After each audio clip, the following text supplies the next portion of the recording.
بەڵێ سەددامە لە کۆڵکە و بەڵام لە سەددام خراپتر هاتە مەیدانەوە. لەوەها ڕۆژێکدا مامۆستا شێخ محەممەدی بەرزنجی سەرکردەی شۆڕژگێڕ و کەسایەتی دیار و زانەی ئیسلامی کوردستان و پێشەوەی کۆمەڵی ئیسلامی کۆچی دوایی کرد. مامۆستا شێخ محەممەد کوڕی شێخ نەجیب حەسەن عەلیە و لە ساڵی 1945 لە گوندی سەرگەتی بناری هەورامان لە دایک بووە. قۆناغەکانی خوێندنی لە تەمەنی 6 ساڵیەوە لە حوجرە دەست پێکردووە و بۆ بە دەستێنانی زانست و زانیاری و شارەزابوون لە بنەماکانی زانستی ئیسلامی بەشێکی زۆری باشوور و ڕۆژهەڵاتی کوردستان گەڕاوە. مامۆستا سەرەڕای خوێندنی لە حوجرەکانی کوردستان توانی درێژە بە خوێندن بدات لە بواری ئەکادیمیدا لە ساڵی 1970 باکالۆرۆسی لە زمان و ئەدەبیاتی زمانی عەرەبی لە زانکۆی بەغدا بەدەستێناوە. مامۆستای کۆچکرد و یەکەم قۆناغیکاری سیاسی لە ساڵی 1970 دەست پێکرد و بەنهێنی بڕیاریدا ڕێخستنێکی ئیسلامی لەگەڵ چەند مامۆستا و زانا و کەسایەتیەک بە ناوی بزوتنەوەی پەیوەندی ئیسلامی دروست بکەن. ئەگەینە ئامانجە ئەساسیەکان کە چەکی ئازادی گەلی کورد و ڕزگاری کوردستان کردوەتە شان.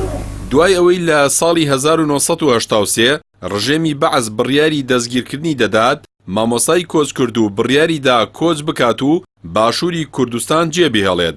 دوای ماوەیەک لە کاری نێنی لە ساڵی 1984 بزوتنەوەی پەیوەندی ئیسلامیان ڕاگەیاند و مامۆستا شێخ محەممەدی بەرزنجی بووە یەکەم ڕابەری ئەو بزوتنەوەیە.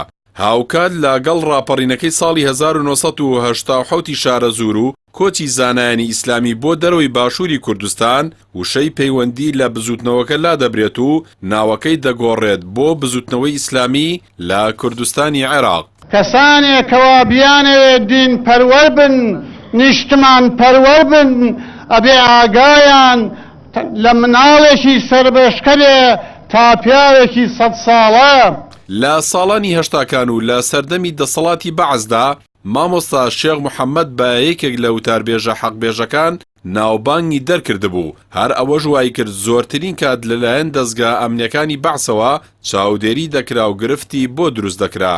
چەندین جاریش لەلایەن دەستگا ئەمنیەکانەوە دەستگیر کراوە بۆ ناوچەکانی ناوەڕاست و باشوور عێراق دوور خراوەتەوە.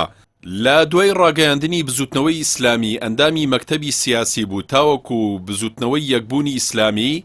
دواتریش لە کاتی ڕاگەیاندنی کۆمەڵی ئیسلامی مامۆستا شێخ محەممەد بەرزنجی بە پێشەوای کۆمەڵی ئیسلامی دەستنیشان کرا.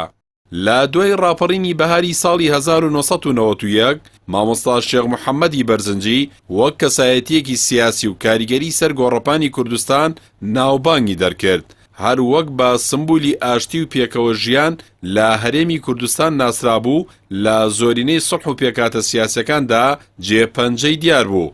هەر ئەمەش وای کرد زۆربەی حیزب و لایەنە سیاسەکان بە دۆست و کەسی نزیکی خۆیانی بزانن.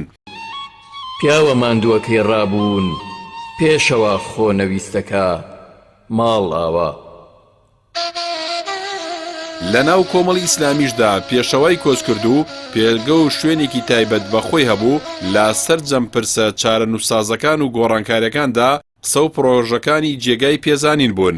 بەلەدەستدانی مامۆستا شێخ محەممەدی بەرزنجی ڕابوونی ئیسلامی بەگشتی و کۆمەڵی ئیسلامی بە تایبەتی زیانێکی گەورەی لێکەوت و بە وتەی هاوڕێیان و هاوخەباتانی مامۆستا هەرێمی کوردستان پێویستی بەدەیان کەسایەتی و زانەی هاوشێوی مامۆستا هەبووە بۆ چارەسەری پرسە چارەنووسسازەکان. مامۆستا پاش تەمەنێکی پڕخێر بۆ گەل و نیشتیمان لە ڕۆژی هەینی 13 حوزەیرانی 2014 لە سلێمانی کۆچی دوایی کرد. دواتر لە مەراسیمێکی شایستەدا تەرمەکەی لە زێدی خۆی و لە گۆڕستانی گوندی سەرگەتی هەورامان بە خاک سپێررا.